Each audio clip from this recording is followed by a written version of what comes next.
আমি শুরুতে কিছুদিন আগে বলছিলাম যে যদি আওয়ামী লীগ ফিরে আসার চেষ্টা করে তাহলে পূর্ণাঙ্গভাবে সম্পূর্ণটাই পলিটিক্সের পিছিয়ে দেব।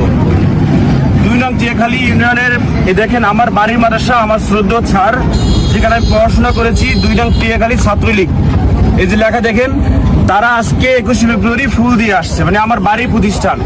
আমি বাংলাদেশের সাধারণ মানুষ এবং পলিটিক্স যারা করেন তাদের কাছে জানাতে চাই যে আসলে বিএনপির মানে হচ্ছে কাজটা দেখেন। আমি শুধু তাদেরকে জানাইছি যে ভাই দেখেন আমার বাড়ির মাদ্রাসায় ছাত্রলীগ ফুল দিছে, তাদের অ্যাক্টিভিটিস, তারা থানায় ফোন করছে এবং কলাপাড়া থানার প্রশাসনকে ধন্যবাদ জানাবো, ছবি তারা ব্যবহার করে দিছে এবং মনে হয় যে 1 ঘন্টাও আমাদেরকে লাগে নাই কাকা নাকি তাদেরকে ফাইন্ড আউট করতে।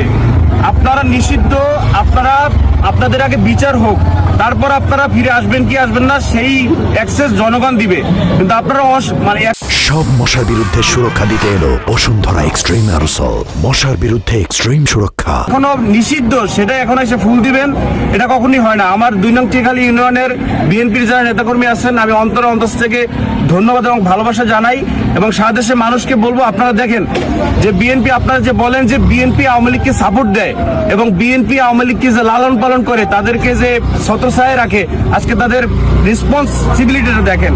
মাত্র 1-2 ঘন্টার ভিতরে তারা একদম নামাজ পড়ে খুঁজে বের করে নিয়ে এসে পুলিশের সাথে ধরে দিচ্ছে। এভাবে সারা বাংলাদেশে যেখানেই অন্যায় অনিয়ম এবং এই নিষিদ্ধ সংগঠনের ছেলেপেলেরা চুপি কাজ করে, তারা ছাত্রলীগ মনে বানানো করতে পারে না স্যার, ছাত্রলীগ বানানো করতে পারে না। তারা বাচ্চা, দুধের বাচ্চা, তাদেরকে দিয়ে পরে সেটা উচ্চারণ করতে পারে না। তাদেরকে দিয়ে আপনারা যে বিদেশ গিয়ে, দিল্লি গিয়ে যে আপনারা ফুল দেওয়ান, এই ফুলের তো কোনো ভ্যালু নাই। আপনার যে বাচ্চাটা আজকে শহীদ মিনারে ফুল দিছে সে কিসে পরে সেটা বলতেই পারে না। আপনারা দেশের রাজনীতি করতে আসেন। সারা বাংলাদেশের মানুষকে বলবো বিএনপির রেসপন্সিবিলিটি দেখুন, অসম্ভব ভালো লাগছে এবং প্রশাসনকে বলবো এই নিষিদ্ধ সংগঠন যেখানেই অন্যায় অনিয়ম করবে আপনারা আপনাদের সৎ কাজে প্রতিহত করবেন।